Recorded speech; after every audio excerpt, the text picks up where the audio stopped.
France Maghreb 2. Bienvenue sur France Maghreb 2, c'est parti pour le grand forum jusque 18h, l'info autrement avec cette question du jour aujourd'hui. Un CRS sera jugé aux assises pour violence volontaire ayant entraîné une mutilation ou une infirmité permanente. La justice va-t-elle le condamner? C'est la question que l'on se pose aujourd'hui avec vous au 01 40 33 9000 avec Maître Maghrebi qui nous donnera là aussi son point de vue en tant qu'avocate, Gamal Abina, Dionor Excellent et Faiza Ben Mohamed. Et vous pouvez évidemment répondre à cette question tout au long de cette émission sur Facebook, France Maghreb 2, sur Twitter, le grand forum FM2. Les élections européennes, c'est dimanche. Découverte d'une nouvelle liste de quelqu'un que l'on connaît d'ailleurs ici sur France Maghreb 2, Hinda Djeridi, qui est numéro 2 sur la liste de l'Union démocrate pour la liberté, égalité, fraternité.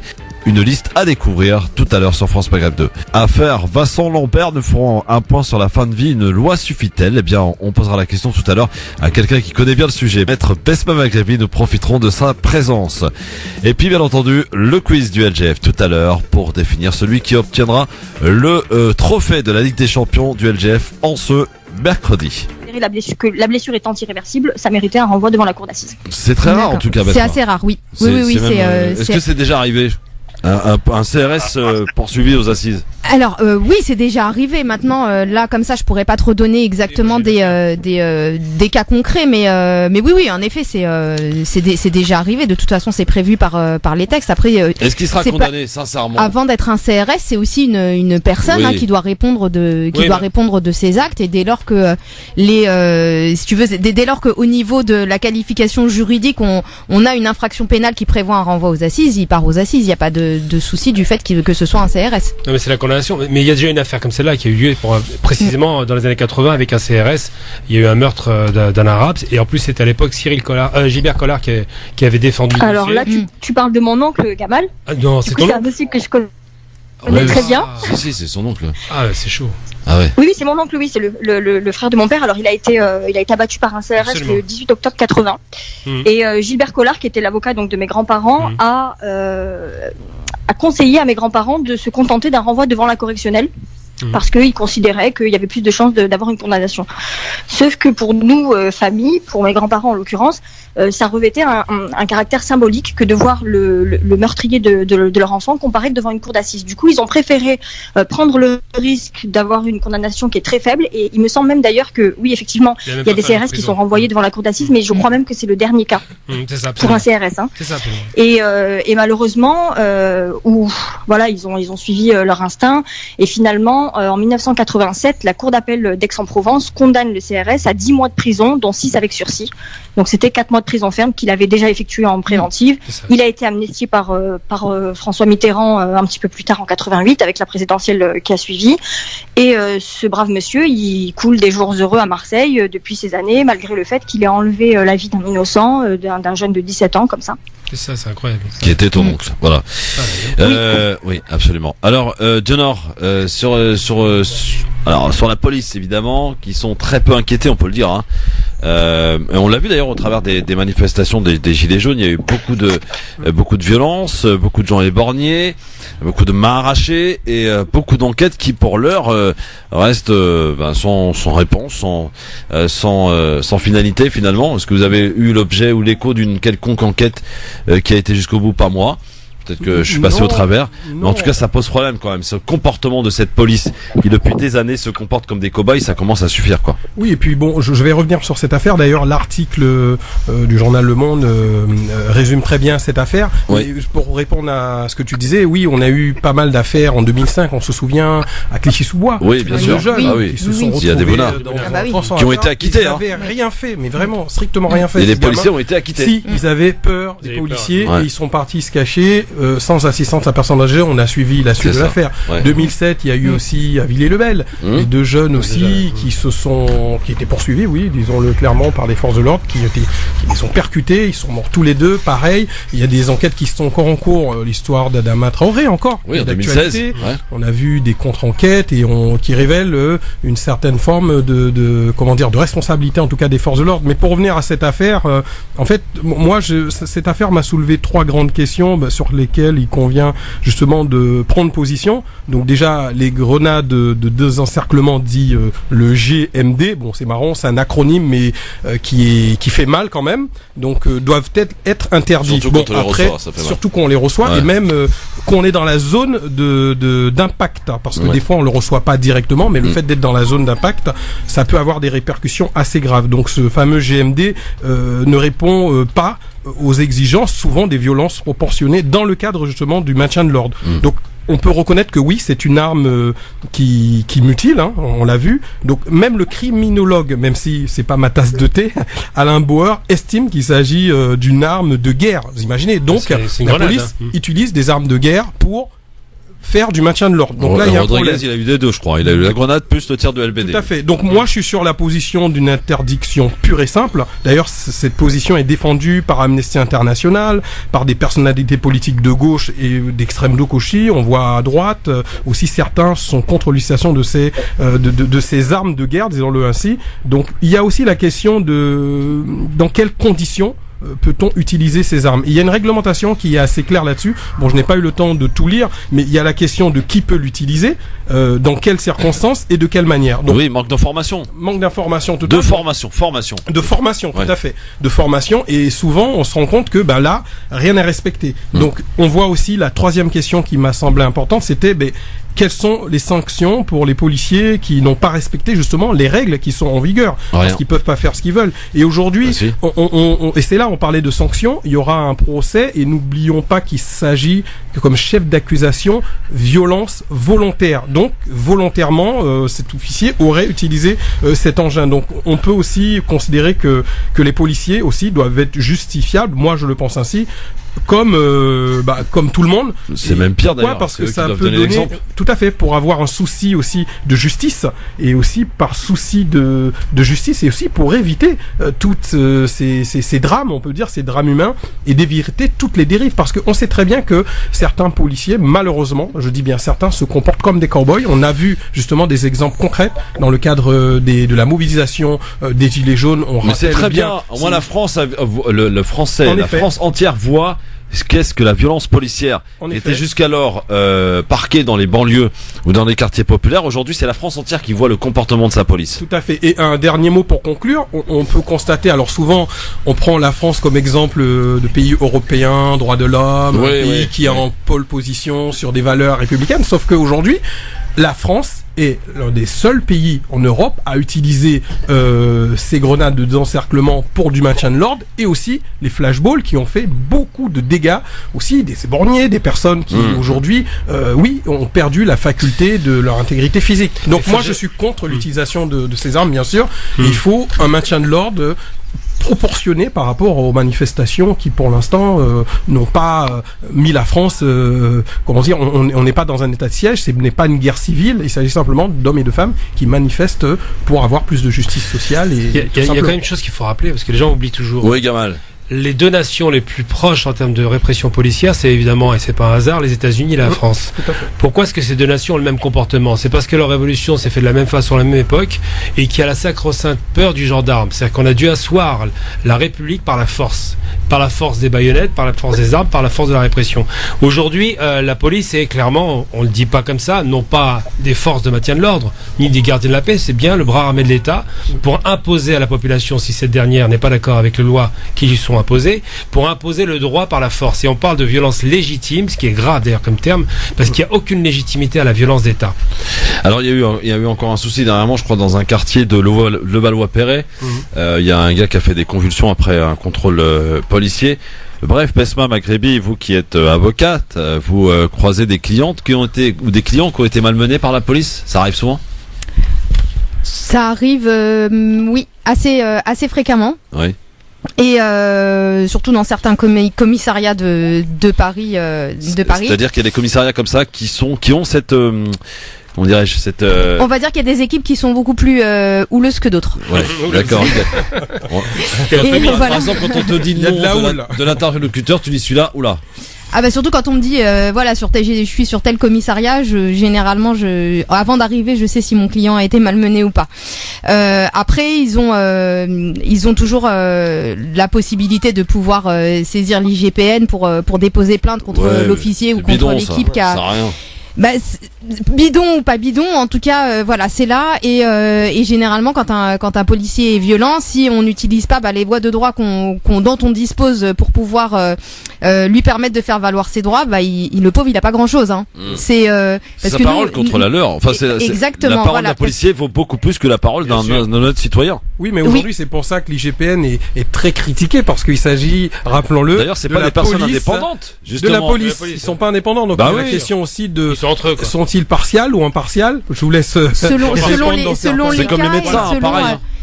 Ça dépend de la situation, dans le sens où moi par exemple quand je vais arriver sur une garde à vue et que je vois que mon client a été en tout cas quand il me dit qu'il a été frappé, que je constate qu'il a des hématomes, qu'il a des griffures, qu'il a le visage qui est gonflé, je vais immédiatement faire des observations, demander à ce que ce soit constaté par un médecin et généralement si je saisis l'IGPN derrière avec les certificats médicaux circonstanciés qui vont avec, c'est compliqué pour eux quand même de pas donner suite. Maintenant quand la personne qui a été gardée à vue n'a pas fait constater les blessures, il y a pas d'observation d'avocat dans son dossier ou ne serait-ce même qu'elle a pas été représentée par un avocat, sa plainte elle fera pas long feu. Hein. Mais il y a un truc qu'il faut pas oublier aussi, très important. Oui, avant qu'on écoute Faiza parce qu'elle est qu'en plus elle a des choses à nous dire. Oui, elle connaît le sujet, oui. Voilà, Amal Bentounsi qui a bataillé pendant près de 10 ans pour son frère qui a été assassiné balle dans le dos, a obtenu pour la première fois, c'est une des rares fois dans l'histoire de la République, de la 5e République, une condamnation de policier. Rappelons que les mêmes policiers dans les années 60 avaient tué 300 Algériens,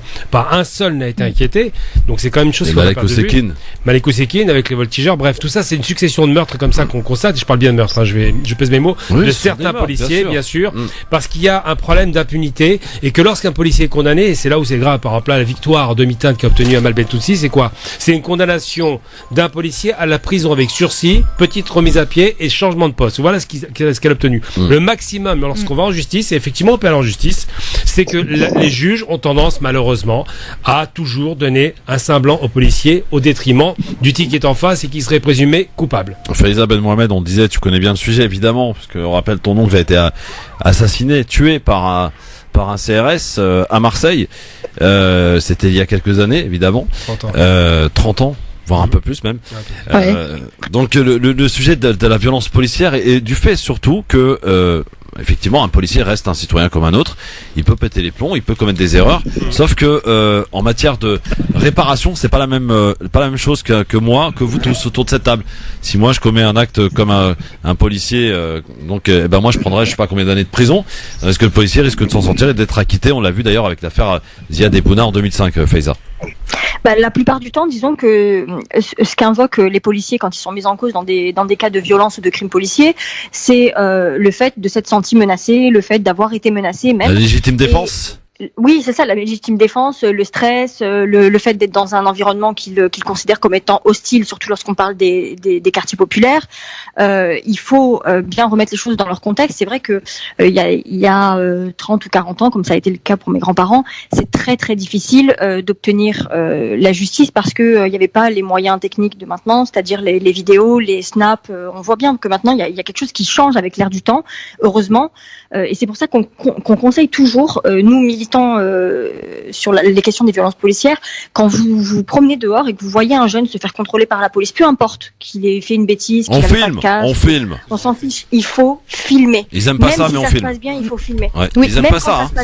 Ils intimident d'ailleurs. Quand on fait ça, ils intimident Faiza. Il faut. Elle a raison. Oui, on vous intimide systématiquement. Ça m'est arrivé plusieurs fois moi de sortir le téléphone et ils viennent et ils disent mais qu'est-ce que tu veux? Alors déjà ils te tutoient, ils mais qu'est-ce que tu veux? De quoi tu te mêles, machin? Ben rien, je filme. Vous avez le droit de filmer la police. Vous avez le droit, et c'est votre droit le plus strict que de vouloir que la sécurité d'un de vos concitoyens soit garantie. Oui, et peut-être que vous allez éviter la violence, peut-être que vous allez pouvoir avoir des preuves. Après, évidemment, il ne faut pas se mettre en danger en filmant, parce que si vous vous sentez pas en sécurité, vous sentez que vous allez vous faire massacrer vous aussi, il faut partir, évidemment.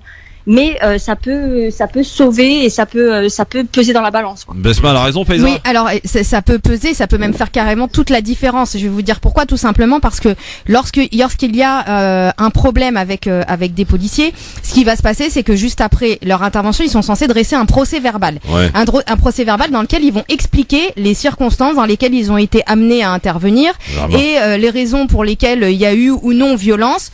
Souvent, ils vont être 2, 3, voire 4 policiers à attester de la même chose dans ce procès verbal. Ce qu'il faut savoir, c'est que ce procès verbal devant un magistrat, il a une force probante qui est quasi irréfragable. C'est-à-dire que si derrière vous avez pas une vidéo ou quelque chose qui va être aussi parlant que le procès verbal qu'ils ont dressé, c'est quasiment impossible de renverser les faits qui seront écrits dans ce procès verbal. Donc il faut vraiment ne pas hésiter à filmer pour pouvoir avoir une preuve qui permettra que ce soit au magistrat ou ne serait-ce même qu'à l'IGPN de pouvoir avoir une vision objective de la situation et de ne pas s'arrêter à ce qui va être écrit dans ce PV qui a une force, mais c'est incroyable, hein. On prend pour argent comptant ce qu'ils nous disent, hein. J'ai une petite histoire, si ça vous intéresse. Oui, Gamal, dans le sens de, ça c'est du vécu, hein. Donc, un soir, je rentrais de mon boulot, tard, il devait 22h, et je vois un début de violence policière, 4 policiers qui interviennent sur une scène dont on ne sait pas pourquoi ils la font, et qui commencent à bousculer des jeunes. Un noir, un arabe, quel miracle. 10 ans après l'affaire Zedimouna. Ouais. Donc c'est un hasard, évidemment, la couleur de peau. En revanche, le traitement qu'il subit, c'est de plus en plus violent. Je suis avec mon frère et un ami, et on commence à filmer. Un des flics vient vers nous, il voit qu'on n'est pas des gamins, donc il essaie d'être dans le coup de pression, mais il peut pas. Et moi, je dis, on filme à 3 maintenant, pour insister, pour bien marquer le coup. Et miraculeusement, alors qu'ils étaient en train de bousculer les jeunes et de les plaquer contre le mur et d'être insultants, je vous passerai les insultes, en même pas 2 minutes, ces jeunes se sont retrouvés relâchés immédiatement, et ils ont pu reprendre leur chemin. Et le policier de justifier en disant, on a pensé que c'était les trafiquants de drogue. Voilà un petit peu la situation. Ah oui. Bah oui. La peur de l'appareil photo, la peur de filmer. Donc il faut filmer. Voilà. Absolument. Il faut filmer, les amis. Voilà. Dès que vous voyez un truc un peu zarbi, tout ça, avec des policiers. Et faire aussi même très très attention, parce que ça aussi c'est une stratégie policière qui est assez répandue. C'est il y a des jeunes qui vont être installés et puis ils vont les regarder et les policiers vont les provoquer de façon à ce que les jeunes réagissent pour tomber sous le coup de la rébellion ou de l'outrage. Ah oui, et dès qu'on a rébellion ou outrage, alors là ils ont... C'est fini. Alors ce qui était intéressant aussi par rapport au sujet de filmer, je pense que quand l'État a vu que le fait de filmer était utilisé par les victimes, ils ont contourné la chose, disant bon, maintenant on va équiper nos agents de police. Je trouve que ce qui est bien, parce que ça permet de dire attention, vous êtes filmé, vous pouvez pas faire n'importe quoi, vous êtes vu. Mais aujourd'hui, les allument quand ils veulent. Pardon, ils allument les caméras quand ils veulent. Oui, voilà. Alors le souci, c'est qu'en effet, donc si on fait des coupes, des montages entre ce que filment les forces de l'ordre et ce que filment les victimes, on n'a pas toujours le même film. On voit pas le début. En tout cas, vous n'avez pas répondu à ma question aujourd'hui. Est-ce qu'ils vont être condamnés? C'est la question que je vous pose. On en reparle dans un instant. Ne bougez pas sur France Maghreb 201 40 33 9000. Notre invité Hinda Djeridi est avec nous et dans un instant, on va découvrir sa liste. Et elle est numéro 2 sur la liste de l'UDLEF. À tout de suite. Oui, elle a raison, Faiza, de ce qu'elle nous disait en antenne. Elle disait que la cagnotte pour les Corans en braille a fortement bien augmenté. Et tant mieux, ma chère Besma, parce qu'on rappelle, et merci Faiza de le faire, que tu te mobilises comme chaque année avec l'Institut Églantine pour permettre aux personnes mâles et non-voyantes d'avoir un Coran à la maison. Parce que vous avez tous votre Coran à la maison. Vous pouvez le regarder, le lire le soir, la nuit, le matin, enfin n'importe quel moment. Il y a des gens qui sont aveugles et qui ne voient pas et qui ne peuvent pas le faire parce que le braille c'est compliqué et ça demande évidemment et nécessite beaucoup de papier, etc. Et Besma, je ne sais pour quelle raison, enfin si je sais, tu nous l'avais expliqué d'ailleurs, tu te mobilises depuis de nombreuses années pour aider cet Institut Églantine pour permettre justement de remettre de manière gratuite aux non-voyants un Coran qui vaut 300 € en arabe. C'est ça, 300 € en arabe. Un peu moins en français parce que l'Institut Églantine a réussi à avec les dons, avec les dons qu'ils ont récoltés l'année dernière, ils ont réussi à financer l'imprimante en braille pour fabriquer à présent eux-mêmes les Corans en braille en français.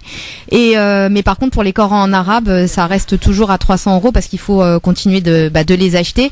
Et avec les dons qu'elle reçoit, elle récupère des Corans qu'elle offre ensuite gratuitement aux personnes qui sont non-voyantes, qui se sont inscrites sur une liste d'attente. Et aujourd'hui, on a plus de 2000 personnes qui sont sur cette liste d'attente, qui attendent 2000 personnes. Ouais, en plus France. de 2000 personnes en France qui attendent d'avoir un Coran en braille. C'est énorme. Ça fait moins de 10 Corans avec la levée de fonds. Ouais, même pas. Un truc de fou quand même. C'est oui. Et la cagnotte qui avait battu un record l'année dernière avait du mal à démarrer, puis là ça y est, c'est parti. Hein. Oui, là ça y est. Alors l'année dernière, on a réussi à récolter près de 10 000 €, donc c'était vraiment, mais c'était magnifique. Et là cette année, sur les 2 premières semaines, on a récolté 688 €. Et depuis samedi, là elle recommence à monter. On a atteint 2300 €. D'accord, il donc faut que ça monte. Alors comment on fait, ma chère Besma? Comment on fait? Alors il y a une cagnotte qui a été ouverte sur Cotisup qui s'appelle Coran en braille. On les a mis d'ailleurs sur la page Facebook France Maghreb de Christophe Le Grand Forum, enfin partout, voilà. Voilà. Et sinon les personnes ont aussi la possibilité de m'envoyer un texto et je leur envoie l'adresse, le lien si elles n'arrivent pas à le trouver, enfin toutes les informations pour pouvoir nous aider à récolter un maximum de dons pour qu'on arrive cette année encore à avoir le numéro en question, c'est 06 12 14 34 96. 06 12 14 34 96. Maître Maghrebi qui se mobilise. Tu suis un peu Faiza du côté de Nice, là, ce qui se passe sur la cagnotte Cotisup? Bah écoute, en fait, je l'ai découverte hier soir sur ta page à toi, sur ton compte Twitter à toi, Christophe. Donc du coup, je l'ai repartagé derrière. Je trouvais l'initiative hyper intéressante, d'autant plus qu'on est en période de Ramadan et on sait. Ah, j'ai compris pourquoi j'ai fait beaucoup de retweets. Alors, c'est grâce à toi. Ok, ça y est, j'ai trouvé. Besma, j'ai trouvé. C'est Faiza. Voilà. Merci Faiza. Mais faut rappeler quand même, c'est important. Non, mais je t'en prie, mais en fait, je pense qu'il faut vraiment profiter de la période du Ramadan parce que malheureusement ou heureusement, les gens ont tendance à plus être sensibilisés à ces causes-là pendant cette période et c'est une initiative qui gagnerait à être plus connue et plus diffusée parce que, je veux dire, moi, je l'ai découverte hier soir. Pourtant, je suis avec vous tous les jours, quoi. Voilà. Ouais. Et c'est hyper important de participer. J'espère que d'ici la fin du Ramadan, vous aurez réussi à collecter tout ce qui vous manque, quoi. Surtout que pour 2000 personnes, il faudrait ramasser au minimum 600 000 €, quasiment. À peu près. Donc, donc on est loin. Hein. On est très loin des compteurs. Très Même loin. pas 1%. Oui, mais attends, tu sais, ça a déjà été collecté pour d'autres causes, je dirais plus lointaines. Donc si tout est possible, hein, il faut on peut pas choper le prince de. Après, c'est vrai que le souci qu'on a, c'est que le prince du Qatar ou je sais pas, tu vois. On va aller voir Nasser, tiens, Nasser du PSG va te faire un don de ouf. Bah, je peux Nasser Al-Khalifi. Bah tiens, toi qui aimes le PSG, tu pourrais peut-être les solliciter. Oui, Mbappé, tout ça, pourquoi pas, hein? Neymar, ils ont plein d'oseille. Voilà. Non, mais c'est vrai, blague à part, je pense que le handicap n'a pas suffisamment sa place dans notre société. On n'y pense pas assez. Ouais. C'est vraiment, c'est grave. Hein. C'est très grave ce qui se passe au niveau du handicap en France. Et si les gens avaient beaucoup plus conscience de ce problème, ils se mobiliseraient beaucoup plus. Mais bon, on essaye d'éveiller les consciences à notre niveau. On va continuer, on va pas lâcher. Lionel, tu t'es au courant, toi, des Corans en braille? Tu savais pas, dis-le, hein? Dis-le. Franchement. Bon, en fait, je savais pas, mais on pouvait y atteindre parce que je sais qu'il y a la Bible en braille, il y a l'ensemble des livres sacrés sont écrits aussi en braille parce que, oui, les personnes qui ne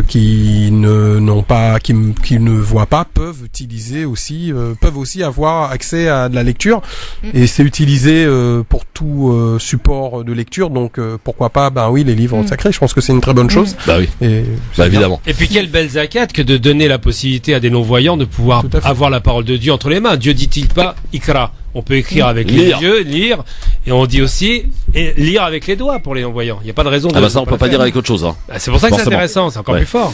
Bon, alors, on va parler maintenant un peu politique. C'est tout de suite un peu moins drôle, mais c'est beaucoup plus drôle et beaucoup plus intéressant parce que c'est quelqu'un qu'on connaît et que je suis ravi d'accueillir puisqu'elle s'appelle Hinda Djiridi. C'est l'heure de son entretien pour cette élection européenne. Hinda Djiridi, bonjour Hinda. Bonjour Christophe, comment tu vas? Écoute, je vais aussi bien que toi ma chère Hinda et ravi de te voir, sache-le. C'est un plaisir pour moi aussi d'être ici accueilli sur France Maghreb 2. T'es un peu chez toi quand même. Ouais, c'est la maison, exact. Voilà, c'est la maison puisqu'Hinda Djiridi a officié sur France Maghreb 2 pendant de nombreuses années. Elle a fait pas mal d'émissions, etc. Le dimanche, de 16h à 18h. Exactement. Et notamment pendant Ramadan, enfin bref. Alors Hinda, pour ceux qui ne la connaissent pas, Il y en a encore. Hinda Djiridi, quel est ton parcours, ma chère Hinda? Alors, quel est mon parcours? Donc, oui, c'est ma question. Très bonne question. Je suis déjà naturopathe. Oui. Donc voilà, pour ceux qui me connaissent pas. Donc j'ai travaillé, avant de devenir naturopathe, j'ai travaillé pendant au moins 18 ans en pharmacie en tant que préparatrice en pharmacie. Voilà. Je suis aussi journaliste, donc animatrice radio. Qu'est-ce que tu veux savoir d'autre sur moi? Tu es mère de famille, hein, oui, petit beau garçon. Mère de famille d'un petit garçon de 3 ans. Ouais. Voilà. Et d'ailleurs, c'est surtout lui qui m'a motivé pour faire de la politique. Alors c'est intéressant justement, on en arrive là. Ouais. Et Faiza, Dionor, Gamal et Besma peuvent aussi évidemment te poser des questions, te cuisiner, te tartiner. C'est un peu l'objet de l'émission. Trop tartiner. Il faut qu'on t'habitue à de vrais débats, tu vois. Oui, t'inquiète, je suis là pour ça. Alors, je suis là pour ça. Pourquoi de la naturopathie, de la radio, de la télé, on arrive en politique? C'est quoi le mélange des genres? Alors pourquoi j'ai décidé de faire de la politique? Comme je t'ai dit, c'est surtout en regardant mon fils et surtout le monde actuel dans lequel on vit. On se pose des questions et je pense que tous les parents se posent des questions sur l'avenir de leur enfant. Dans quel monde vivons-nous au niveau à la fois de toute cette haine, au niveau des communautés, au niveau des personnes, au niveau aussi de l'environnement. On se dit mais quel monde on va laisser pour nos enfants? Les eaux sont polluées, la nourriture est polluée, il y a de plus en plus de pesticides. Selon une étude, il y a, je crois, 30% de cas de cancer chez l'enfant en plus.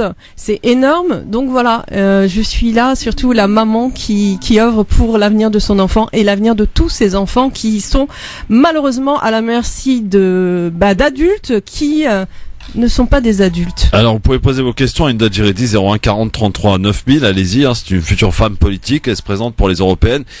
Alors pourquoi cette liste? Alors la liste c'est Union démocrate, liberté, égalité, fraternité. Alors Union démocratique. Déjà le nom c'est un peu chaud quand même. Hein. Union démocratique. Union démocratique, exactement. Liberté, égalité, pour la liberté, fraternité. Égalité, fraternité. On sait très bien que les valeurs de la France, non mais normalement, le nom, Hinda, le nom. Oui, mais justement, il y a la liberté, égalité, fraternité dedans. Justement, on a voulu mettre des valeurs dans ce nom parce que les valeurs nous tiennent à cœur et justement, on parlait des valeurs qui ne sont plus respectées. On a voulu mettre ce nom et mettre ces valeurs au goût du jour au niveau du nom de ce parti politique qui existe depuis environ 3 ans. Ma chère Hinda, dis-moi, les idées que tu défends sont tout à fait entendables et surtout nobles, mais est-ce qu'il n'y a pas un parti qui a peut-être plus de chances d'obtenir les 5% dans lequel tu aurais pu aller pour faire entendre tes idées plutôt que d'aller dans une liste qui fera très peu finalement, et on le sait très bien Hinda, malheureusement. On ne sait pas. Tout est possible dans la vie. Bon. Tout est possible. Moi, je suis une optimiste. Moi, je suis une grande optimiste. Je me dis que les miracles existent et pourquoi pas. Est-ce que vous avez fait votre campagne d'affichage? Parce qu'il faut savoir que, par exemple, sur les 34 listes présentes, il y en a que 14 qui ont pu faire leur campagne d'affichage. Oui, on a fait notre campagne d'affichage. Bon, c'est bien déjà. D'ailleurs, on remercie Gamal. Très bien. Bon, ça c'était en aparté. Ça balance. Non mais, je sais pas ce que vous en pensez, Faiza, Dionor, Gamal et Besma, mais moi, quand je vois 34 listes, franchement, ça me donne même pas envie d'aller voter. Je vous dis honnêtement, je sais même pas quoi faire là. Enfin, je sais pas vous, dites-moi. Oui, moi, je sais pas. Au-delà des 34 listes, moi, ce que je sais toujours pas pour qui je vais voter. Je pense que. Attendez, Faiza. Faiza, c'est ça? Oui, Faiza, vas-y, on t'écoute. Pardon. Je disais, en fait, moi, personnellement, j'ai toujours eu des opinions politiques que je connais et qui ont toujours été très arrêtées. J'ai toujours voté pour les mêmes personnes. Et là, cette année, c'est le premier scrutin pour lequel, là, je pense que quand je vais y aller dimanche, je saurai toujours pas pour qui voter. Je vais le faire au feeling. 34 listes, c'est beaucoup trop. On n'aura même pas le temps de regarder les programmes de tout le monde. D'autant qu'il n'y aura pas le programme de tout le monde dans les bureaux de vote, hein, ça faut le savoir. Il n'y aura pas les bulletins de tout le monde. Hein. Voilà. Non, mais après, ça a un coût faramineux pour les candidats de pouvoir fournir les bulletins de vote, de pouvoir fournir les professions de foi dans les boîtes aux lettres. Malheureusement, c'est ceux qui ont le moins de budget qui du coup ont tout à perdre. On sait très bien qu'il faut avoir des moyens conséquents pour réussir à mener à bien une campagne. Là, même médiatiquement, il y a de très nombreux candidats. J'ai vu hier sur BFM, il y avait un débat, ils sont 11 candidats, donc ça veut dire qu'il en manque 25. C'est quand même énorme et 25, c'est des gens qu'on connaît pas et qui se présentent en fait et qu'on sait qu'on les connaîtra jamais. Et d'ailleurs, par exemple, ce soir, Hinda, il y a un débat sur France 2. Oui. En première partie, ce sont les grosses têtes d'affiche, hein, évidemment, les grands partis. En deuxième partie, les petits candidats. Et vous y êtes pas? Non, on n'y est pas. Pourquoi ? D'ailleurs, on a demandé, on a demandé à participer à ce débat et on a été débouté, malheureusement. Et j'ai même. C'est quoi la raison invoquée ? Pourquoi on vous a pas invité ? Pourquoi vous n'êtes pas invité au ce débat ? Je ne sais pas exactement. Peut-être que justement... Moi, de ce que j'ai cru comprendre, c'est que les partis qui pensaient un petit peu ce que tu disais toi tout à l'heure, Christophe, qui n'ont quasiment aucune chance de passer, ne sont pas invités. Ouais, mais alors là, par contre, pardon, mais ça fait quand même une sacrée entorse à la démocratie. On est entièrement d'accord. Et je trouve ça, mais vraiment scandaleux. Soit on donne la parole à tout le monde, soit on la donne à personne. Parce que partir du postulat, avant même que les élections n'aient eu lieu, que les autres partis n'ont aucune chance de passer et ne pas leur donner la parole, c'est quand même une façon d'essayer d'orienter les votes qui normalement n'a pas à avoir lieu et qui est une atteinte mais manifeste à la démocratie. Les candidats de la même manière. Dionor, qu'est-ce que t'en penses ? Justement, alors moi déjà là je suis entièrement d'accord pour m'être déjà présenté à des élections au niveau national, législatif, je trouve que c'est anormal. Et c'est là qu'on voit que la démocratie représentative est réellement en panne. Pourquoi ? Parce que cette représentation de la France se traduit à travers ces 34 listes. C'est ça qui est intéressant. Et aujourd'hui, ces 34 listes devraient tous avoir un bulletin de vote, des bulletins de vote dans chaque bureau de vote. C'est ça la vraie démocratie représentative. Mais non, et là aujourd'hui on a vu que c'était pas possible. Avoir en tout cas le même temps de parole. Il faudrait qu'ils aient le même temps de parole. Arrêtons avec le papier. D'autres modes de vote. Je suis d'accord. Faisons le vote électronique. Voilà, avec le vote électronique, en effet, Christophe saurait régler l'histoire. Mais on voit très bien. Vous vous rendez compte le gâchis que ça fait là ? Je suis entièrement d'accord avec toi, et c'est là qu'on voit que cette démocratie est en panne, parce qu'aujourd'hui on utilise bien les nouvelles technologies pour dématérialiser, pour plein de choses. Et aujourd'hui, déclaration des impôts. Et là, pour exprimer, justement, ça aurait pu être un sujet du grand débat. Vote électronique, bien sûr, garanti, sécurisé. Ça aurait été une bonne chose pour avoir une meilleure représentation. Et ce que je voudrais, moi, poser comme question aussi à Linda, c'est que pourquoi partir sur une élection aussi difficile en connaissant justement les conditions ? Et deuxième question, est-ce, je l'espère, pour toi, est-ce une préparation aux futures échéances, notamment les municipales, ce qui te permet au moins de faire campagne sur ton territoire, de te faire connaître, parce que ça peut être aussi, bien sûr, à moindre coût, parce que ça, tu pourras pas mettre des bulletins de vote partout, malheureusement. Donc, si c'est dans ce sens, je trouve que c'est très bien, parce que ça te permet de gagner déjà en visibilité et aussi en lisibilité. Tu fais la question, la réponse. Voilà. Oui. Pardon. Est-ce cela Alors déjà, je voulais rebondir sur ce qu'a dit Christophe avant de répondre à ta question. Qu'est-ce que j'ai dit comme bêtise ? Non, t'as pas dit de bêtises. Au contraire, t'as dit quelque chose de très juste au niveau justement des bulletins de vote, au niveau des professions de foi, au niveau aussi des affichages et aussi des prospectus. C'est énormément de papier gaspillé. On le voit ne serait-ce que dans les boîtes à lettres, avec tous ces professions de foi qui vont même pas être lues et qui vont être jetées à la poubelle. Donc là aussi, malheureusement, c'est du gaspillage. Il y a aussi un énorme coût au niveau de ces élections européennes et les grands partis, malheureusement, ça c'est un peu ce coup de gueule que j'ai envie de dire, c'est que les grands partis ne laissent pas la chance aux jeunes partis, j'aime pas le mot petit parti, aux jeunes partis de pouvoir s'exprimer et c'est quelque chose de malheureux parce qu'on part déjà avec une égalité, déjà ne serait-ce qu'au niveau des grands médias, on nous a pas invités, on nous a pas donné la parole, on parle de démocratie, nous ne sommes pas dans une démocratie. La démocratie, c'est être juste avec chacun des partis et chacun des listes. Et là, malheureusement, nous ne sommes pas dans cette justice-là.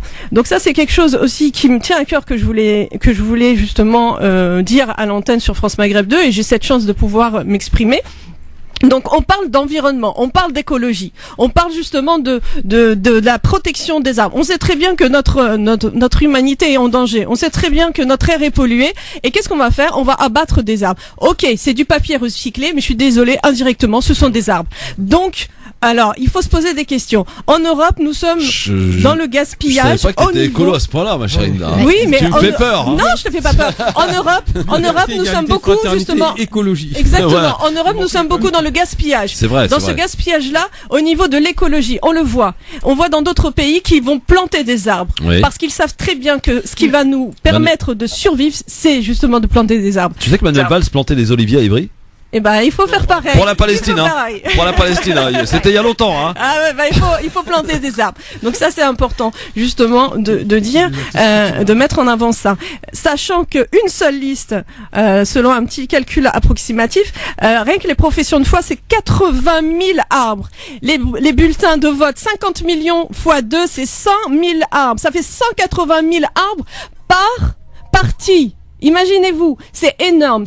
Et on parle d'écologie. Non, je suis désolée, on n'est pas des écologistes. On n'est pas dans l'environnement. On met en danger justement notre environnement et la biodiversité. Je voulais rebondir aussi, c'était au niveau de la question du Nord. Pourquoi avoir choisi cette élection qui est très compliquée, c'est vrai, les européennes. Alors justement, pourquoi avoir choisi cette élection? Déjà d'une part pour nous faire connaître, et ça c'est quelque chose de très important, pour avoir la parole, et puis c'est le cri du cœur. C'est le cri du cœur de se dire voilà, aujourd'hui, nous sommes un parti citoyen. Donc, citoyens issus à la fois de la mère au foyer, à l'entrepreneuse, au chauffeur de taxi, il y a de tout. C'est la France, c'est la diversité, c'est toutes les couleurs, c'est toutes les confessions, c'est justement toutes les idées et toutes les cultures. Bon. C'est la France, c'est l'humanité et nous sommes ce parti de la diversité. C'est un entraînement, Hinda, pour les futures élections, par exemple municipales. Oui, bien sûr. Bien sûr. Et super, peut-être pour les présidentielles aussi. Qui sait? On sait jamais, une femme au pouvoir, justement. Oui, je préfère que ce soit toi que l'autre, 01 40 33 9 pour poser des questions à Hinda Djerilli qui est avec nous et qui représente, alors t'es numéro 2 d'ailleurs sur cette liste de ce parti Union 2, des démocrates Union démocratique pour la liberté égalité Union démocratique pour la liberté égalité et fraternité. Voilà, c'est le nom du parti. Alors comment on fait pour voter, par exemple, si on est à Nice chez Faiza? Pas sûr qu'on puisse avoir le bulletin de vote. Justement, c'est une très très bonne question, Christophe, parce que les bulletins de vote, faut savoir qu'il n'y en a que dans l'Île-de-France. Ah bon? Oui. Pour nous. Pour nous, d'accord, oui. Donc, pour ceux qui habitent dans toutes les autres provinces, il faut aller sur le site UDLEF et il faut imprimer le bulletin de vote en A4 et en format paysage. Ça, c'est très important. Comme ça, vous venez dans votre bureau de vote déjà avec notre bulletin de vote UDLEF. Voilà, donc malheureusement c'est comme ça. Alors justement par rapport au bulletin de vote, là aussi il y a une grosse arnaque, c'est que ce bulletin de vote format A4, format paysage, doit aussi faire un grammage spécifique. 70 grammes. Que les 70 grammes, on peut l'imprimer que dans des imprimeries professionnelles pour la plupart. Exactement. Je défends quiconque d'aller à n'importe quel centre commercial ou une papeterie d'acheter c'est du 80 voire du 90 grammes. Donc c'est une arnaque aussi. D'ailleurs il y a des petits partis qui sont qui sont intervenus auprès du ministère de l'Intérieur en disant que c'est pas juste de nous mettre de double pénaliser les personnes. Donc quelqu'un qui imprimerait un bulletin de vote peut être annulé. Il peut imprimer avec son 80 grammes maintenant, il peut imprimer. Il peut imprimer. D'accord. Donc j'ai participé à pas mal de campagnes par rapport à ça. Effectivement, ils ont baissé le grammage de 80 à 70 pour des raisons hypocrites d'écologie, mais c'est pas de l'écologie. Non, parce que j'aime bien, moi, Macron il a fait un beau discours sur l'écologie, tout le monde parle d'écologie, mais personne ne respecte rien. On va commencer d'abord, on est à l'ère Internet. On fait encore des votes avec du papier. C'est vrai, non, mais ça, c'est l'âge de pierre. Ils auraient dû ramener des tablettes d'argile, c'est encore mieux. Ensuite, deuxième chose, il y a donc c'est des millions d'arbres qui sont détruits. Je rappelle pour un chiffre important, 3000 milliards d'arbres sur Terre aujourd'hui, 15 milliards d'arbres détruits par an. Voilà, c'est ça le chiffre. Et on ne replante pas ce qu'on détruit. Donc, ce qui se passe sur cette histoire-là, moi, je suis partisan, pour le coup, comme toi, Hinda, du vote électronique, mais pas seulement. De l'interdiction formelle d'envoyer des enveloppes avec des professions de foi qui vont à la poubelle, on le sait. De l'interdiction formelle de mettre de l'affichage. Aujourd'hui, on doit passer à la LED pour deux raisons. La première, parce qu'on détruit plus d'arbres et de forêts et de papier. La seconde, parce que ça permet de donner une égalité de traitement à tous les candidats. Si tous les écrans LED font apparaître les affiches des candidats indépendants, à ce moment-là, tout le monde a un traitement égal. Et pour finir, sur l'histoire de la présence dans les médias, effectivement, ce qu'ils considèrent comme étant des partis négligeables, de petits partis, n'ont pas voix à la parole pour la simple et bonne raison, c'est que les grands partis de la classe politique installés aujourd'hui depuis trop longtemps ont décidé de confisquer le pouvoir qui prétend être démocratique.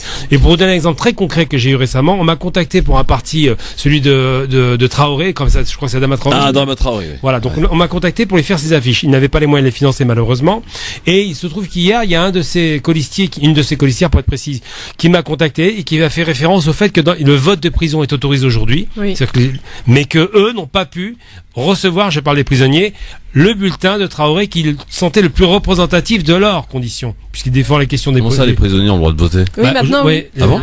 C'était fait hier. Ouais. Donc, eux ont été confisqués de leur vote. C'est sérieux, là? Ouais, c'est vrai, c'est sérieux. Besma? Oui, c'est sérieux. Non, les prisonniers ont droit de voter. Quand on rentre en prison. Je vérifie, de toute façon. Quand on rentre en prison, on est d'accord qu'on n'a plus le droit de voter. Il n'y a pas de confiscation. Non, il n'y a pas de confiscation des droits civiques. Non, il n'y a pas de, voilà. C'est quand il y a une déchéance des droits civiques qu'on peut plus voter. Tu peux avoir une condamnation à la déchéance des droits civiques, mais quand c'est pas le cas. Non, là, ils ont installé le vote en prison, c'est confirmé. Mais c'est plutôt en ce qui concerne les modalités. Le Parisien a fait l'article là-dessus. D'accord, non, mais je vous crois, mais je suis un peu étonné que personne n'en ait parlé. Parce qu'on a fourni des bulletins de vote pour les prisonniers. Je crois que c'est 80 000 prisonniers, il me semble. Mais ce qui se passe, c'est qu'eux n'ont pas obtenu ces bulletins. Donc il y en a un qui s'est plaint au Parisien et qui a dit je voulais voter pour Traoré, je n'ai jamais eu son bulletin. Donc là, encore une fois, il y a une inégalité de traitement entre les candidats. Et on constate que si effectivement on passe au vote électronique, il faut faire confiance, mais on est bien obligé. Si on passe au vote électronique, ce qui est beaucoup moins grave que la déclaration d'impôt, non seulement on les commise du papier, on traite les candidats de la même façon, de façon égale, et on fait de l'écologie active et pas passive comme on le prétend depuis des mois. Bon, alors que propose l'UDEF? Eh bien, on va le voir dans un instant avec toi, Inda, le programme sur France Maghreb 2, avec vos questions 01 40 33 9000 pour les 10 minutes qui nous restent à passer ensemble avec toi, ma chère Inda. UDEF, donc c'est la liste donc sur laquelle tu te présentes en numéro 2. Le premier est monsieur Persson. Monsieur Persson, oui, d'accord. Exactement, Christian Persson, d'accord. À tout de suite pour savoir. Alors vous prenez une Europe forte. Une France forte pour une Europe forte. Exactement. À tout de suite sur une radio forte qui est France Maghreb 2. France Maghreb 2. France Maghreb 2. France Maghreb 2 vous souhaite un bon Ramadan. Tout de suite, retrouvez la chronique du docteur Nawelzine Santé Ramadan du site santeramadan.fr. Bismillah, alhamdulillah, wassalatu wassalamu ala rasulillah. Assalamu alaikum. L'une des questions qui revient souvent, est-ce que les soins chez le dentiste annulent le jeûne? La réponse se fait en deux volets. Premièrement, le produit anesthésique injecté rompt-il le jeûne? Il faut rappeler que le produit n'est pas ingéré et n'arrive pas à l'estomac. Et ce n'est pas un produit énergisant. Pour ces raisons, les savants ont statué que cette anesthésie n'interrompt pas le jeûne. Cependant, pour d'autres raisons, les médecins dentistes préfèrent que le patient ne soit pas à jeun. En effet, cela évite d'éventuelles augmentations cardiaques et potentialise l'effet de l'anesthésie. Le deuxième volet concerne les actes réalisés au fauteuil. Certains actes dentaires sont plus arrosés que d'autres. Pour les soins de carie et la taille des dents, pour préparation de couronne, le seul inconvénient est l'eau qui sort de l'extrémité de la turbine pour refroidir la fraise. Cette eau est nécessaire pour éviter la surchauffe de la dent. Pour le détartrage, l'eau est encore plus importante. Cependant, il existe une aspiration au fauteuil qui, si elle est bien menée, empêche l'eau d'être avalée par le patient. Pour ce qui est des extractions dentaires ou de tout acte sanglant, le conseil donné par le médecin après une extraction est d'avaler normalement sa salive et de ne surtout pas cracher afin que le caillot sanguin se forme et qu'il y ait une bonne cicatrisation de la plaie. Le patient avalera par conséquent quelques gouttes de sang. En conclusion, il n'y a aucune contre-indication religieuse à se soigner quand on jeûne, à condition de ne rien avaler d'autre que sa propre salive. Mais les patients ne se ressemblant pas, chacun saura prendre sa décision en son âme et conscience, comme l'a dit le prophète alayhi salatu wassalam, istafti qalbak walau aftaka an-nas wa aftu. Demande conseil à ton cœur, même si les gens te conseillent. En effet, certains patients déglutissent de façon très rapprochée et ont tendance à avaler l'eau des instruments, alors que d'autres n'avalent aucune goutte d'eau aidée par l'aspiration au fauteuil. Que la paix soit sur tous ceux qui la recherchent et l'appellent de leur vœu. Wallahu a'la wa a'lam wa ahkam wa salam alaykum. C'était la chronique du docteur Nawelzine du site santeramadan.fr, une chronique que vous pouvez réécouter sur le www.francemaghreb2.fr. France Maghreb 2 vous souhaite un bon Ramadan. Jeff, le grand forum, merci d'être avec nous. N'oubliez pas d'ailleurs d'aller voter sur la page Facebook France Maghreb 2 ainsi que sur Twitter, le grand forum FM2 à notre question du jour concernant ce CRS qui va passer aux assises. Sera-t-il condamné pour des faits qui remontent à à la manifestation de la loi travail? C'était en 2016. Est-ce qu'il sera condamné selon vous? Eh bien, vous répondez donc à cette question sur Facebook France Maghreb 2. Vous n'êtes pas beaucoup à y croire, hein. Tiens, c'est étonnant. Nous sommes pour la suite de cet entretien avec Inda Djeridi pour cet entretien. Inda Djeridi qui se présente sur une liste UDEF qui se présente pour les européennes de dimanche 26 mai prochain. Ça se passera en un tour. On va juste rappeler à toutes fins utiles que pour être remboursé de la campagne, il faut avoir fait au moins 3%. Que pour obtenir des députés, il faut avoir fait au moins 5%. évidemment, ça reste possible, mais quand il y a autant de candidats, Inda, comment fait-on pour faire entendre sa voix et comment fait-on pour faire entendre sa spécificité? Mais justement, on veut être dans les médias. Donc déjà, moi je suis très contente. Justement, voilà, France Maghreb 2 est un média qui est écouté aussi. Donc nous sommes là et vraiment je suis heureuse d'être ici parmi vous et vous nous donnez cette possibilité de nous exprimer et de dire on existe parce que beaucoup ne nous connaissent pas dans toute la France. Donc oui, UDLEF existe. Oui, UDLEF est un parti de citoyens issus de la diversité. La diversité, c'est l'Europe, c'est l'humanité, c'est la France. Et ça, c'est important de le dire, justement. Nous avons des idées au niveau du programme. C'est un programme qui se base beaucoup sur le côté social. Donc, nous sommes aussi pour la parité homme-femme. Nous sommes aussi pour aider les familles monoparentales, les familles avec des enfants en situation de handicap. Nous sommes aussi pour ne pas toucher les retraites des personnes âgées. Nous sommes aussi pour l'écologie, encore une fois, voilà. Nous sommes nous aimons la nature, nous aimons l'environnement et nous sommes contre les lobbies qui utilisent justement tous ces OGM, qui utilisent ces pesticides qui sont, oui, cancérigènes et oui, qui nous détruisent la santé. Et ça, c'est important justement de le dire, de le signaler.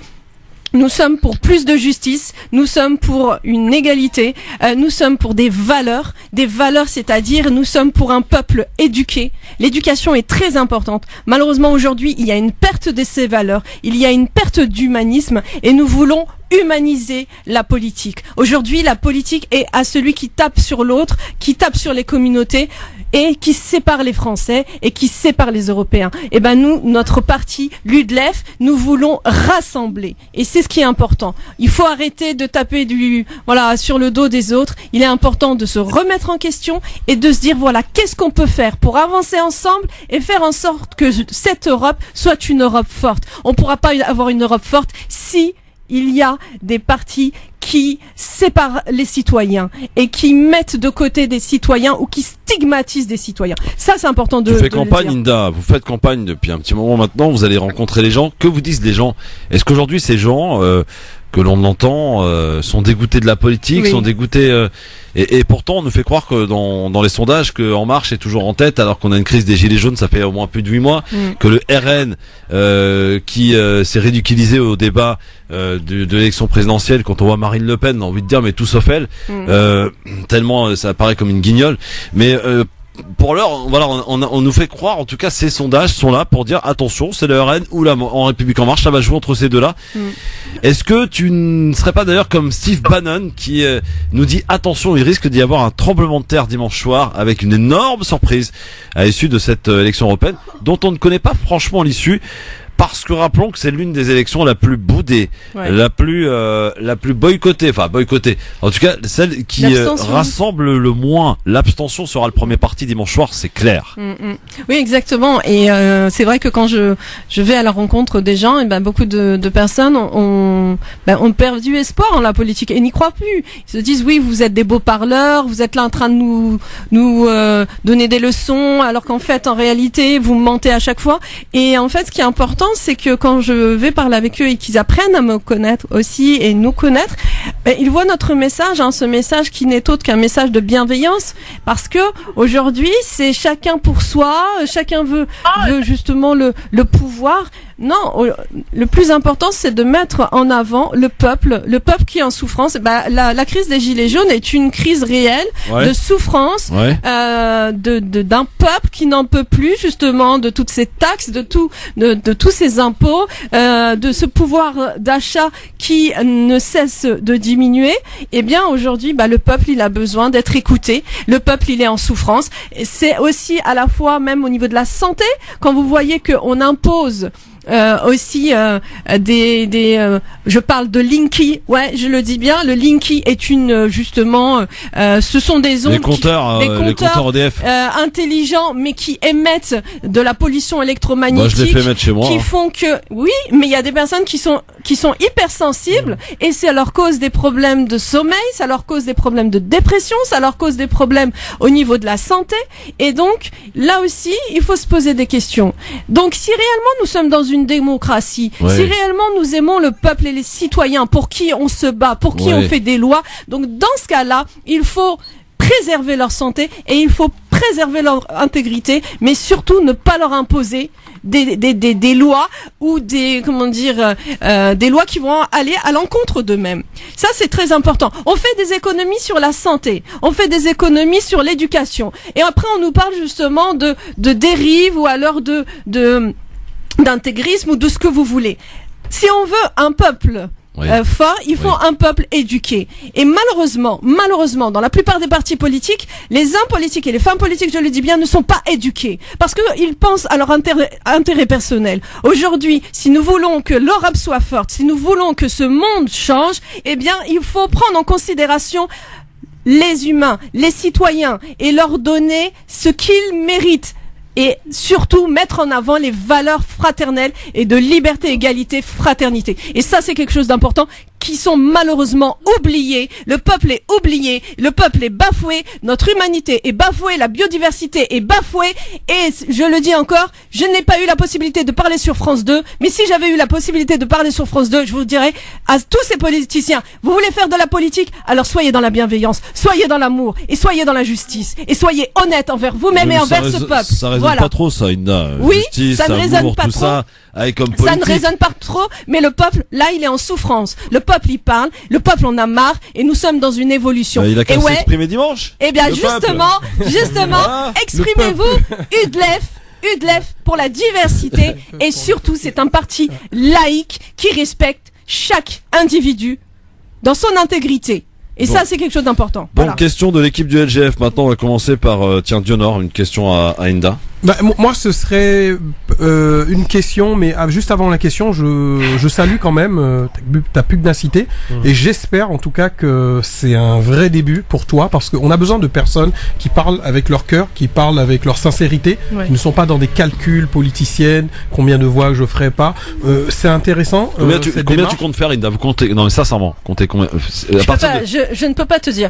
Je peux pas faire des... À l'échelle nationale, si vous êtes, je sais pas, si vous faites déjà 3%, ce serait magnifique, non? Bah, déjà, si on fait 3%, ouais, ce serait magnifique. Il faut combien de voix pour les 3%? Il faut à peu près, j'ai pas calculé, mais ça, déjà, vous êtes dans combien de votants? Ouais. Voilà.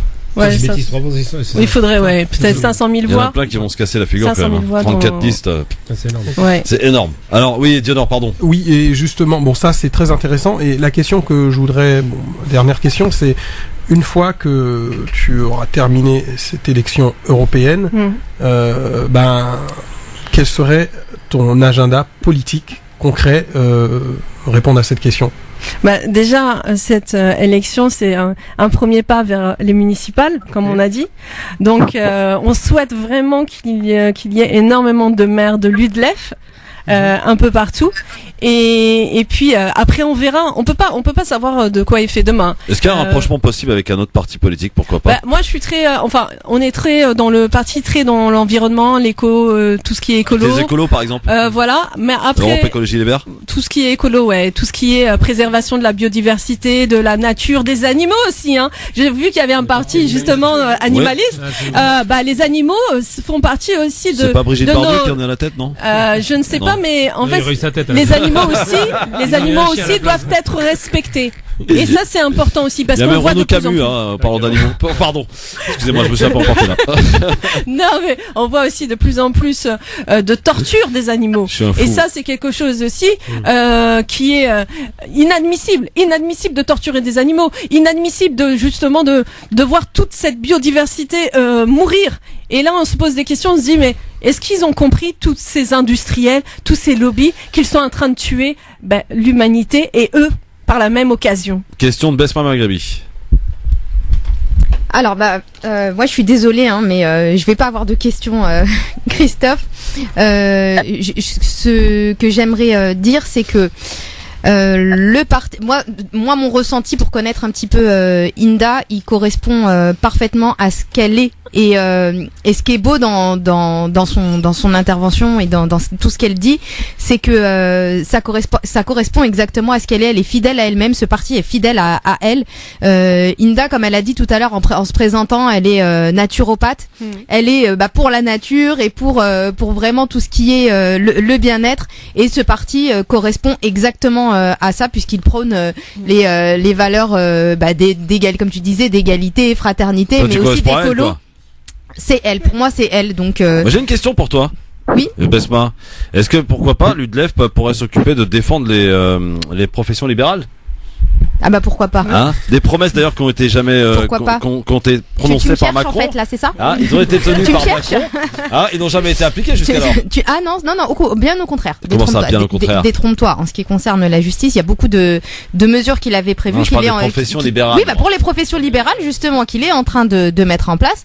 Maintenant, certaines nous conviennent, d'autres ne nous conviennent pas. Ouais, mais c'était aussi la règle du jeu. Hein. On savait très bien qu'il y avait des mesures qu'il allait faire passer qui nous conviendraient peut-être pas forcément, mais d'autres qui nous plaisent aussi. Donc, mais là, on est sur un autre débat, Christophe. Oui, bien sûr. T'aurais pu éventuellement faire, voilà.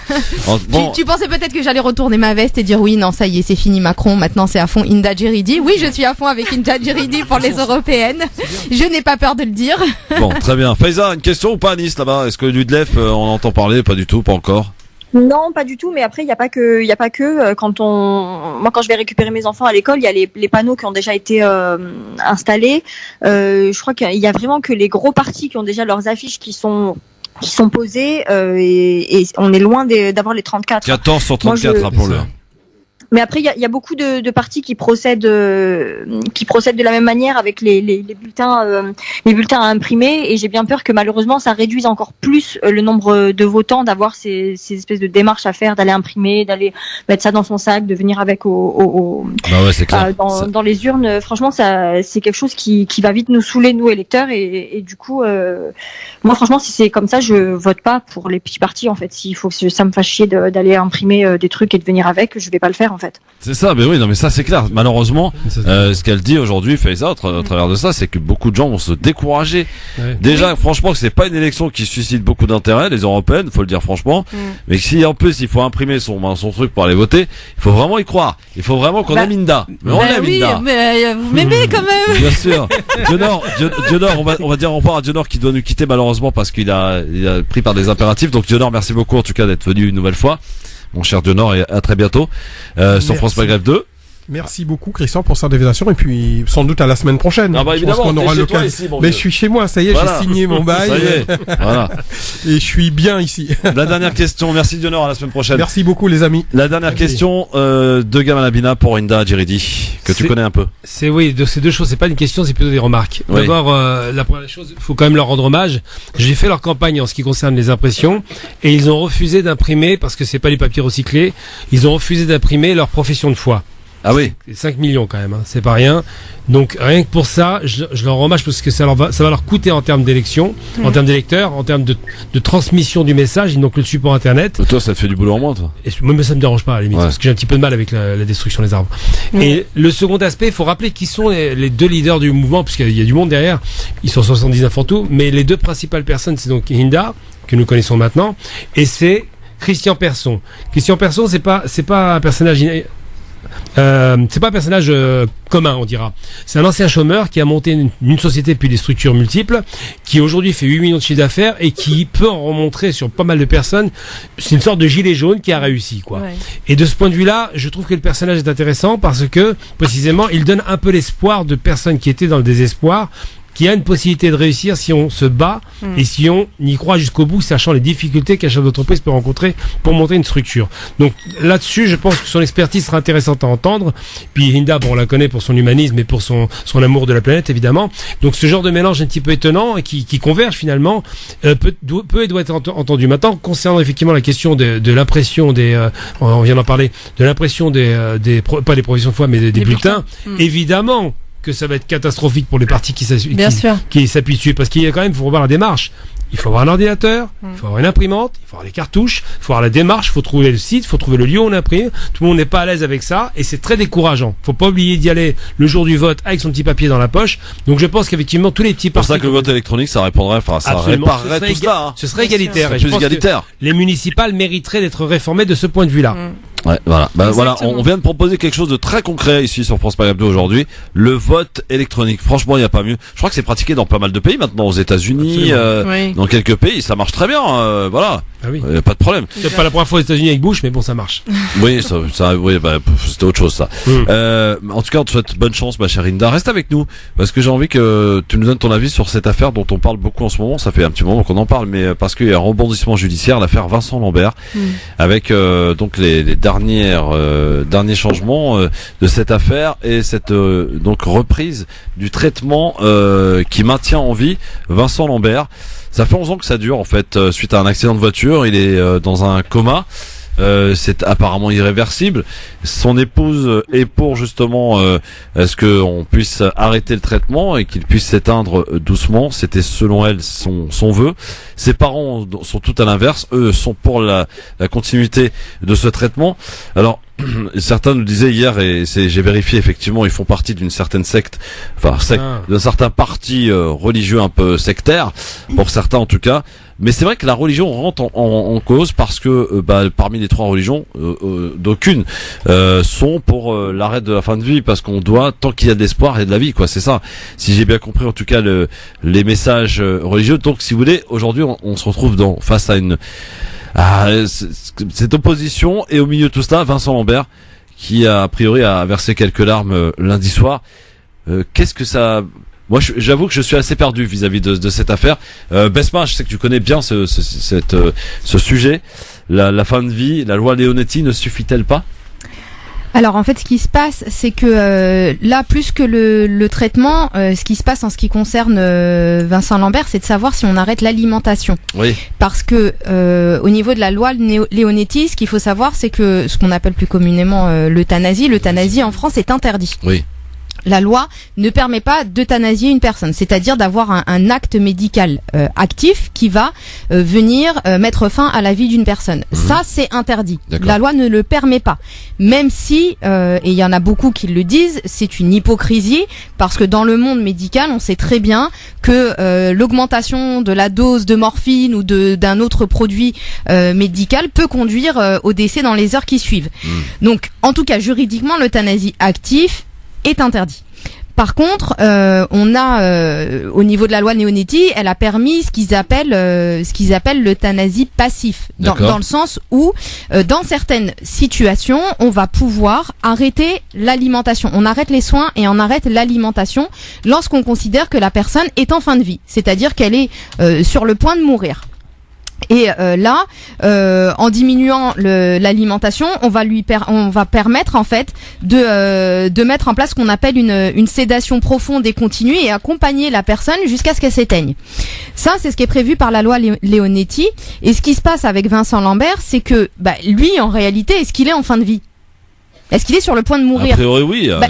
C'est ce qu'on est en train de nous dire. Moi, je sais pas. Non, justement non. Et c'est là où tout le problème se pose, c'est qu'il est dans un état végétatif. C'est-à-dire qu'il est dans et c'est ce que prône d'ailleurs la mère de Vincent Lambert, ce qu'il dit, c'est que lui, il est en situation de handicap. Il est handicapé, c'est un grand handicapé, mais il n'est pas sur le point de mourir. Il peut vivre comme ça pendant 10, 15, 20 ans.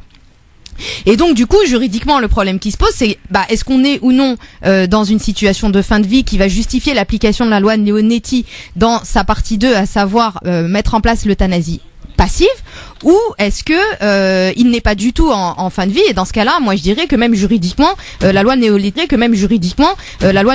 n'a même pas valeur à s'appliquer. Donc c'est là où tout diverge en fait. Il y en a qui vont dire oui, il y en a qui vont dire non. Et pour régler ce problème-là, il y a un moyen, il y a un outil juridique qui est, j'allais dire presque magique, qui est ce qu'on appelle les directives anticipées. C'est-à-dire que la personne, lorsqu'elle est en situation de pouvoir s'exprimer, peut décider elle-même de ce qu'elle voudrait qu'on fasse dans la situation où elle se retrouverait soit en fin de vie, soit dans cet état végétatif. Et là, en ce qui concerne Vincent Lambert, on n'a pas de directive anticipée, il n'a pas désigné de personne de confiance, donc ils sont dans l'équipe médicale et dans le flou total. Qu'est-ce qu'ils font? Et on a sa compagne qui nous dit bah oui, mais si moi, il m'a toujours dit que s'il se retrouvait dans cette situation, il ne voulait pas d'acharnement. Donc ça signifie que il aurait souhaité qu'on cesse l'alimentation. Parce qu'en réalité, au niveau des traitements, il y a pas grand, il est pas sous traitement médicamenteux, il est sous alimentation qui permet de pouvoir le maintenir en vie. Et donc l'équipe, normalement, et c'est ce qui est prévu par les textes, peut, par une décision collégiale, décider est-ce qu'on arrête ou non et l'accompagner jusqu'à ce qu'il s'éteigne tout seul. Et c'est la décision qui avait été prise à plusieurs reprises et qui a été contestée par la mère devant les tribunaux. Et là, ce qui s'est passé, c'est que la cour d'appel a décidé donc de suspendre cet arrêt de l'alimentation parce que il y avait une position qui avait été prise par l'ONU qui se doit d'être respectée parce que la France a ratifié cet accord. Et donc, on va attendre de voir est-ce que la France doit maintenir ou pas cette position, et une fois que la France aura décidé, eh bien peut-être que le maintien de l'alimentation la décision du maintien de l'alimentation sera maintenue, ou peut-être que l'équipe médicale pourra décider de suspendre à nouveau cette alimentation. C'est tout de suite beaucoup plus clair pour moi en tout cas. Merci Bespa pour cet éclaircissement concernant cette affaire Vincent Lambert dont on entend beaucoup parler. Malheureusement on va pas pouvoir parler davantage parce que le temps à partie se termine. Dans un instant, vous connaissez cette musique, la Ligue des Champions. Qui aura le trophée aujourd'hui? Faiza, Besma, Gamal ou Inda? Tiens, qui l'a déjà eu d'ailleurs? Eh bien Destamitash hier l'a eu. Ah oui, il l'a eu haut la main d'ailleurs, notre centriste du groupe. À tout de suite sur France Maghreb 2. Oui, à tout de suite. Ah oui, encore. France Maghreb 2, France Maghreb 2. Le LGF, le grand forum, pour terminer, tranquille avec Besma Maghrebi, maître Maghrebi, pardon, avec Gamal Abina, avec Faiza Ben Mohamed, qui est au bout de sa vie, avec Inda Djeridi qui est avec nous, bien sûr en tant qu'invité. On rappelle, UDLEF, c'est dimanche 26 mai. Pour l'heure, c'est le quiz du LGF, ma chère Inda, auquel je t'invite à participer si tu veux, pour obtenir le trophée de la Ligue des Champions du LGF. Alors évidemment, la Ligue des Champions, c'est PSG d'habitude. Là, évidemment, c'est peut-être une personne des chroniqueurs du LGF. Peut-être une Marseillaise, pourquoi pas. Mais bon, ça fait tellement longtemps qu'ils ont peut-être oublié comment ça se passait. Je joue pas, moi. Ah, si, tu joues. Si, tu joues. Alors, première question. Concentrez-vous bien. Nous sommes le 22 mai et tout a un rapport avec le 22 mai. Nous sommes en 1848. Abolition, je cherche un dom-tom dont on a aboli l'esclavage en 1848. De quel dom-tom s'agit-il? La Martinique. Oh, joli Faiza! La Martinique. Commence fort. Elle commence fort. On est en 1848. L'abolition de l'esclavage dans un dom-tom s'agit de la Martinique. Bref, allez, on continue. Deuxième question. Un point pour la niçoise. On est en 1950. On a fixé une loi qui aura désormais lieu chaque dernier dimanche du mois de mai. De quelle fête s'agit-il? Du travail? Non, 50, non. La fête des mères. Oh là là là là. Bravo Faiza. Pour la petite histoire, c'était une fête nazie au départ. Ah bon? Ah ouais, personne ne le sait, mais c'était une fête nazie. La fête des mères, la fête des pères. C'est quoi le rapport avec la fête des mères nazie? Ah, c'est eux qui ont inventé ça. On est en 50, en 1950. Oui, ça a été repris. C'est ça qui est chaud. D'accord. Bah oui, la devise c'était la famille. Ah, il fallait pas payer. Bah oui. Bon, Besma, sinon, Gamal, comment ça se passe? Je joue pas, moi. Si, tu joues. On n'est pas là, nous, on n'est pas là. Question politique, qui devient ministre de la Culture le 22 mai 1981, nommé par François Mitterrand? Jacques Lang. Oh, joli Gamal. Jacques Lang. Bon, ça y est, il l'a dit avant Gamal. Toujours 2-1 pour Faiza. Qui succède, écoutez bien, à Jacques Chirac à la mairie de Paris le 22 mai 1995? Un type qui a eu des casseroles. Oui. Je me rappelle plus de son nom avec sa femme, quand il s'appelait déjà. Oui. Le couple de l'enfer, j'ai plus son nom. Oui, un type qui a eu des casseroles. De qui s'agit-il? Ouais, ça revient. Un type qui n'a pas hésité à faire voter les morts. Le mort, absolument. Comment il s'appelle, c'est rigolo. Alors, ça revient. De qui s'agit-il? Le prénom est Jean. C'est... Jean. Je vois sa tête, je me rappelle plus de son nom. N'est-ce pas? Il est tellement disparu. Oui. C'est quelque chose. Je joue pas, moi. Mais arrête de dire je joue pas. Pourquoi tu joues pas? Le couple. Le couple. Faiza, tu l'as pas? Non. Bon. Alors, dire ça. Allez, le couple Tibéri. Jean Tibéri, voilà. Bah oui, Jean Tibéri. Qui succède à Jacques Chirac à la mairie de Paris. Exact. Voilà. C'est énorme. La question peut-être Gamal va égaliser ou Faiza va prendre définitivement la main et peut-être repartir avec le trophée de la Ligue des Champions. Je cherche un romancier, mais aussi poète français, mort le 22 mai 1885. De qui s'agit-il? 1885. Un poète romancier très connu. C'est pas Victor Hugo, mais c'est... Oh, joli! Bravo! Bravo mon Gamal. Les Parisiens. Voilà, bon. Voilà pourquoi je joue pas. Deux partout. Du coup, il y a égalité.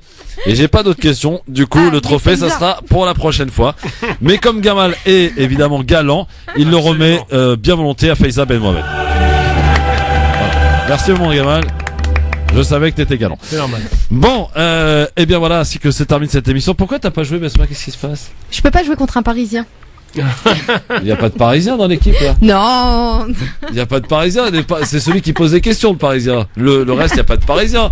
Il me semble J'ai pas pas. entendu aller Paris. Il me semble pas que Faiza Ben Mohamed soit parisienne. Non, Faiza, elle est c'est une Marseillaise. C'est pour ça que j'étais pour elle et que je la soutenais à 100% et que j'étais pour qu'elle gagne. Il me semble Merci, pas qu'Amal Amina soit parisien. Moi, je suis parisien géographique, c'est tout. Il me semble pas qu'Inda Djerini soit du PSG. Non, moi je suis normande. Voilà. Wow. Donc alors, Besma, ton argument ne tient pas, pardon. Si, mais reconnais le Gamal que t'es parisien. Mais je connais en foot, moi je suis parisien. Ah, la mauvaise foi. Bon, et bien ainsi se termine cette émission. Je vous remercie, on a passé un super moment. Inda, on te souhaite bonne chance dans ton parcours politique. À fond avec toi, Inda. À fond avec l'UDLEF, hein. À fond avec l'UDLEF, effectivement. Voilà. Et puis demain, on recevra un autre parti, c'est l'UDMF. C'est la dernière liste à avoir été la 34e. Ils ont eu un peu de mal pour y arriver, mais apparemment ils sont arrivés. Donc demain, l'UDMF, on va les cuisiner avec notre ami Yassar Louati demain entre 17h et 17h40. Merci ma Faiza Ben Mohamed du côté de Nice et Sarah Tolok. On rappelle à quelle heure tu manges ce soir? 21h, autour de 21h, ouais. Non, tu nous as pas dit ça. Tu nous as dit 20h50. 20h59. Voilà, même pas 21h. Excuse-moi, mais une minute, ça change tout, hein. Moi, dès que j'entends Allahu Akbar, c'est la date directe dans la bouche. Bismillah. Faiza, Sarah Tolok. Inda, bonne chance et Sarah Tolok pour ce soir. Merci beaucoup. Merci mon Gamal. Bah, merci à toi. Merci ma Besma. Merci à toi. Sarah Tolok. Merci. Et on se retrouve évidemment durant tout le mois du Ramadan pour l'émission Parler droit. C'est tous les samedis de 15h à 16h. Et on n'oublie pas d'aller donner de l'argent, de la monnaie, du flouze pour les Corans en braille. Cotise Up sur Facebook. On vous a mis les liens partout. France Maghreb 2, Christophe Le Grand Forum. Et si vous voulez évidemment avoir des renseignements, n'hésitez pas à appeler et notez le numéro de téléphone 06 12 34 96 06 12 14 34 96. Merci Besma pour ton investissement et pour ne rien lâcher avec l'Institut Églantine. Merci à vous. Merci à toi. Merci à tous. Dans un instant, le grand jeu du Ramadan. Merci d'écouter France Maghreb 2. Il est 18h un petit peu passé quand même, faut le dire. France Maghreb 2. France Maghreb 2. Pour ensoleiller et accompagner vos journées et vos nuits. France Maghreb